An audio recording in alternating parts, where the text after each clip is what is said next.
नमस्कार मंडळी. नवरात्रनिमित्त मी एक छोटीशी गोष्ट तुमच्यासाठी घेऊन आली आहे.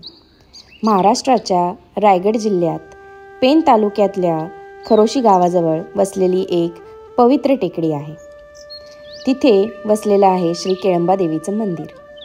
ही टेकडी आणि मंदिर फक्त एक धार्मिक ठिकाण नाही, तर भक्तांची श्रद्धा, विश्वास आणि चमत्कारांनी भरलेली जागा आहे.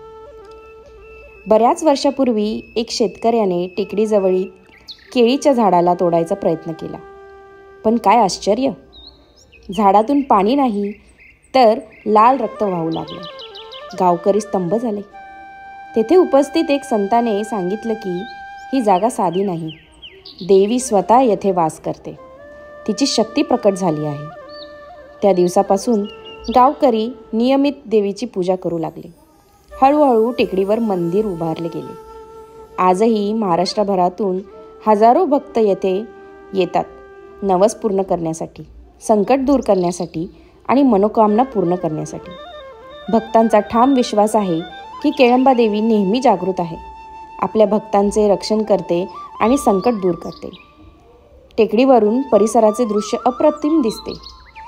हिरव्या टेकड्या, गावची मोकळीक आणि मंदिरातील शांत पवित्र वातावरण प्रत्येक भक्ताला वेगळा आनंद देते.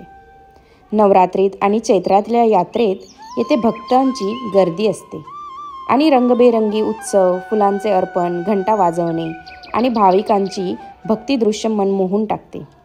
खरोशी गावची ही शान, जागृत, शक्तिशाली आणि सर्व भक्तांना आशीर्वाद देणारी केळंबा देवी महाराष्ट्राच्या हृदयात पावित्र्य आणि श्रद्धेचा अमूल्य ठेवा. तर तुम्हाला गोष्ट आवडल्यास नक्की लाईक, शेअर आणि कमेंट करा.